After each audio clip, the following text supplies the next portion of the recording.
উত্তর কোরিয়া ছোট্টই দেশটির নাম শুনলেই আঁতকে ওঠে আমেরিকা ও এর মিত্ররা। পরমাণু শক্তিধর হওয়ায় দেশটির সর্বোচ্চ নেতা কিম জং উনকে সমীহ করে চলেন বিশ্ব নেতারা। আন্তর্জাতিক নিষেধাজ্ঞা, অর্থনৈতিক চাপ কিংবা কূটনৈতিক বিচ্ছিন্নতা কোনো কিছুই পুরোপুরি দমাতে পারেনি পিয়ংইয়ংকে, বরং একের পর এক ক্ষেপণাস্ত্র পরীক্ষা ও সামরিক মহড়া চালিয়ে নিজেদের শক্তির জানান দিচ্ছে দেশটি।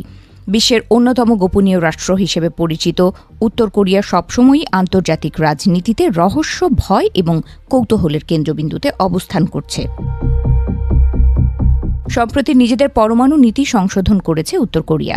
এখন থেকে দেশটির নেতা কিম জং উনকে হত্যা করার চেষ্টা করা হলে বা কোনো বিদেশি হামলায় তিনি অক্ষম হয়ে পড়লে উত্তর কোরিয়া থেকে স্বয়ংক্রিয়ভাবে পরমাণু হামলা চালানো হবে। দ্য টেলিগ্রাফের প্রতিবেদন অনুযায়ী গত 22 মার্চ পিয়ংইয়ংয়ে অনুষ্ঠিত 15তম সুপ্রিম পিপলস অ্যাসেম্বলির প্রথম অধিবেশনে এই সাংবিধানিক সংশোধনী গ্রহণ করা হয়।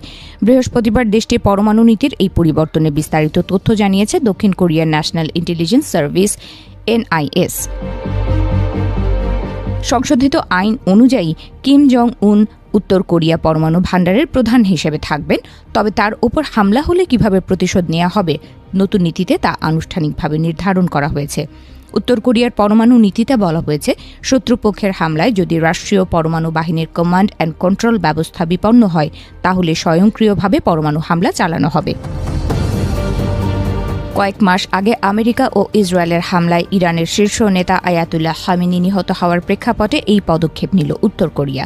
কুকমিন বিশ্ববিদ্যালয়ের অধ্যাপক আন্দ্রেই ল্যাঙ্কভ বলেন, উত্তর কোরিয়ায় এই পরমাণু নীতি আগে থেকেই থাকতে পারে, তবে এখন সংবিধানে অন্তর্ভুক্ত করে এর গুরুত্ব বাড়িয়ে দেওয়া হয়েছে। তিনি বলেন, ইরান ছিল উত্তর কোরিয়ার জন্য একটি সতর্ক বার্তা।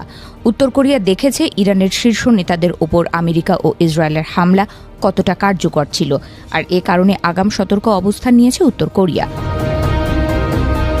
তবে ইরানের তুলনায় উত্তর কোরিয়া বিশ্বের অন্যতম বিচ্ছিন্ন দেশ। এ কারণে দেশটিতে এই ধরনের গোয়েন্দা অভিযান পরিচালনা করা অত্যন্ত কঠিন। বিদেশি কূটনীতিক, ত্রাণকর্মী বা ব্যবসায়ীদের ওপর সেখানে কড়া নজরদারি রাখা হয়।